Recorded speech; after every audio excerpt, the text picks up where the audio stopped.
지금 현재 있는 난방기의 밑에 그 바닥에는 엑셀관이 깔려 있는데요. 그래서 여름에 물을 돌려갖고 내가 그 어떤 데우지 않는 차가운 물을 돌려서 바닥을 냉각하는 구조로도 사용할 수 있습니다. 이와 같은 기술 구조를 동일하게 벽체에다 벽에다가도 물을 회전시켜 가지고 차가운 냉기를 만들어낼 수 있는데요. 이와 같은 냉각 방식을 사용할 수 있습니다. 일단에는 또 어떤 순행식에 있어서 기계를 갖다가 순행식에 있어서도 이와 같이 바닥이나 윗부분에 벽체 또는 윗부분에다가 물을 그 안에서 엑셀관처럼 해갖고 관을 통과해서 차갑게 그 주위의 공기를 이렇게 벽을 만들어 사방으로 벽을 만들어서 냉기를 데이터 센터에서도 쓸 수 있어요. 데이터 센터 같은 데도 쓸 수 있고 이론적으로는 컴퓨터에 좀 물이 들어가면 좀 위험하긴 하지만 물이 안 샌다는 전제 조건 속에서 컴퓨터나 이런 것들도 차갑게 식히는 구조로도 들어갈 수 있습니다. 물을 돌리거나 기타 다른 뭐 부동액이나 이런 것도 가능하고요. 어떤 현재 있는 보일러 방식을 이렇게 난방기하고 온수가 삼방간이 항상 삼방밸브가 문제가 생기는데 녹도 많이 나오고 고장이 제일 많이 나와요. 삼방밸브. 그래서 그걸 차라리 따로따로 분리하자는 거죠. 난방 장치를 따로따로 분리해서 하면 훨씬 더 좋을 것이다.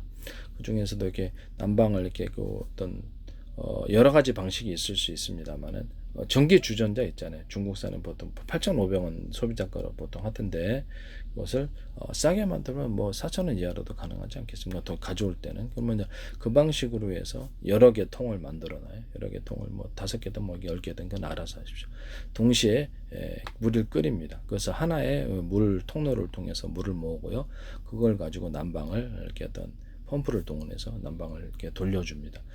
그 중에 언오프 구조로 몇 개의 전기 주전자를 킬 수 있을지 그것도 결정할 수 있고요. 이 방식으로 해서 전기 온수기도 만들어낼 수 있어요. 주방용 아니면 샤워용 이렇게 만들어낼 수 있습니다. 동일하게 이 기술로 해가지고 어떤 정수기에도 쓸 수 있고 아니면은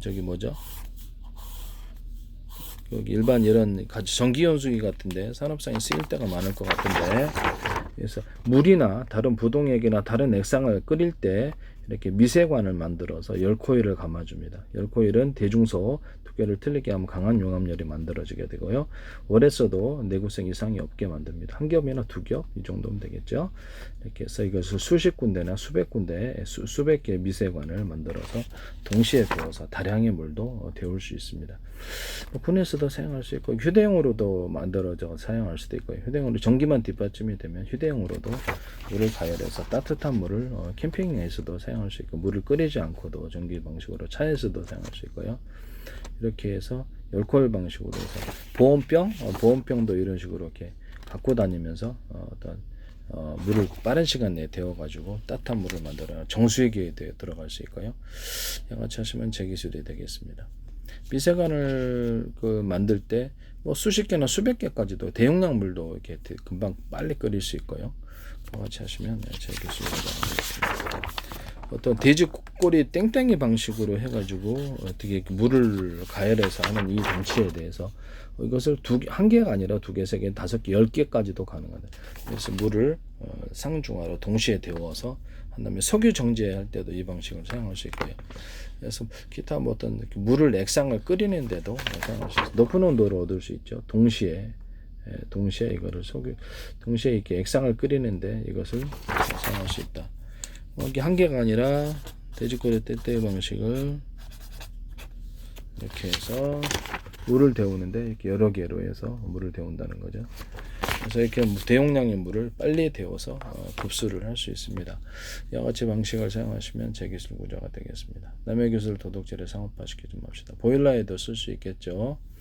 보일러의 보일러 기판 부분에 절연 구조, 전기가 흘러서 문제가 생기는데 기판 구조, 또는 자동차 기판, 로봇 기판, 컴퓨터의 마더보드나 이런 어떤 기판 부분, 뭐 그래픽 보드, 하드디스크의 절연 구조를 밑에다가 가져주면 제 기술이 되겠습니다.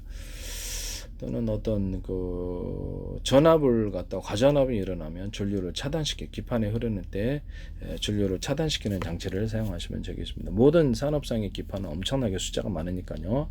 그 기술에 이 기술을 쓰시면 제 기술이 되겠습니다.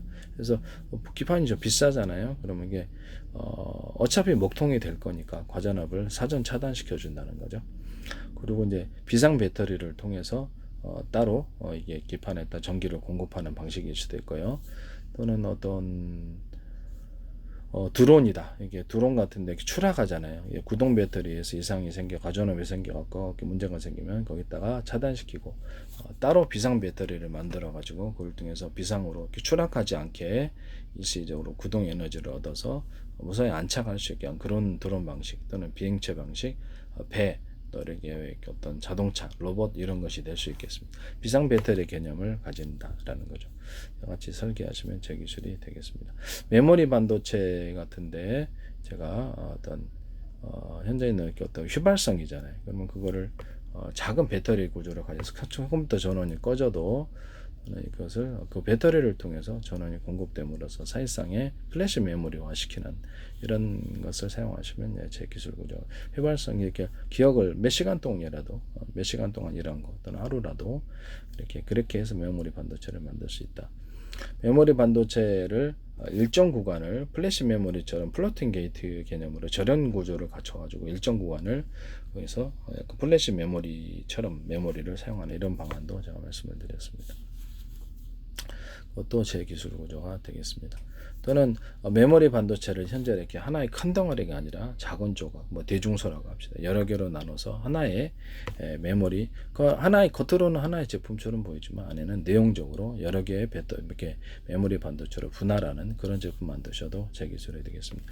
속도가 엄청 빨라질 것입니다.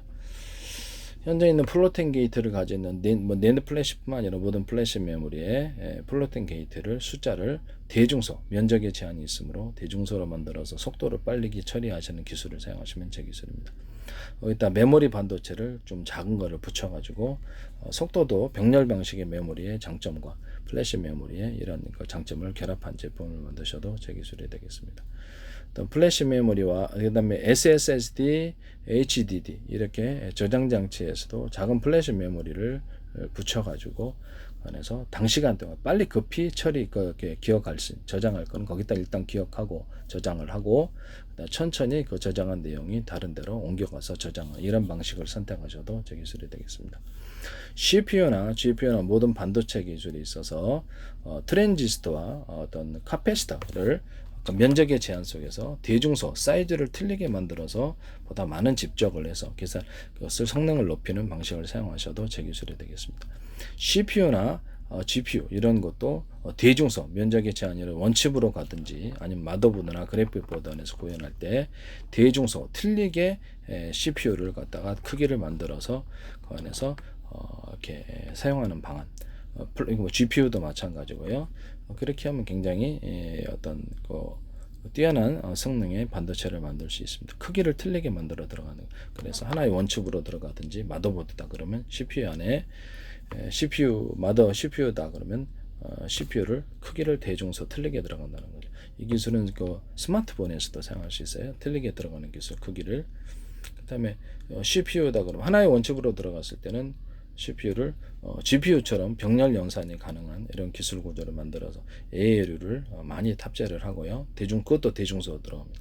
이것을 하나의 원칩으로 구현한 것과 마더보드 안에 따로 떨어져 있지만 그것을 이렇게 병렬 처리 연산을 GPU 기능을 한다는 거죠.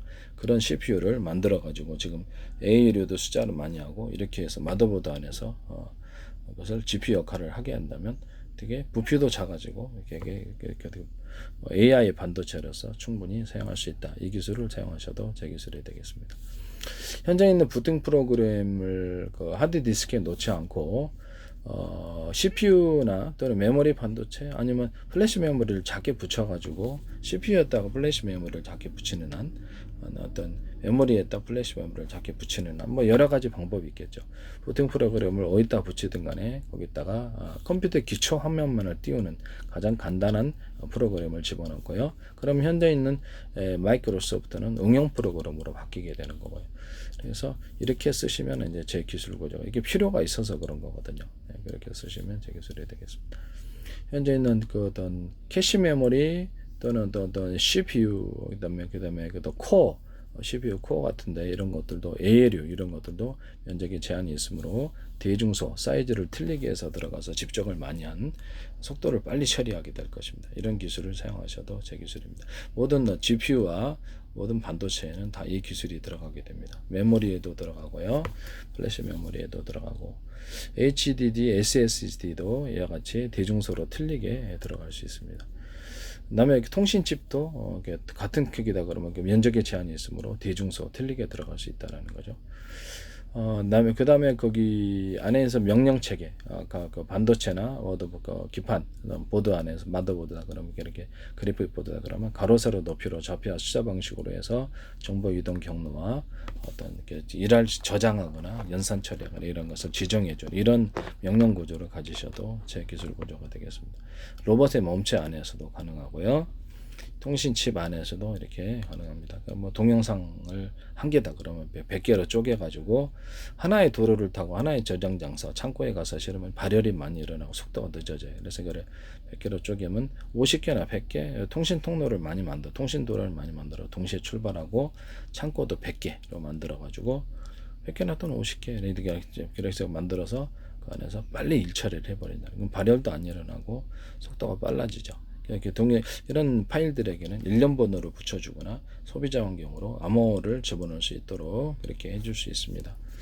이런 우리 뇌가 그렇게 파편식으로 주요한 저장 장소와 파편식으로 여기저기 나가지고 발열을 해결한다고 저는 그렇게 생각하고 있기 때문에 그의 방식을 따라서 제가 하는 것입니다. 이와 같은 방식을 사용하시면 제 기술이 되겠습니다.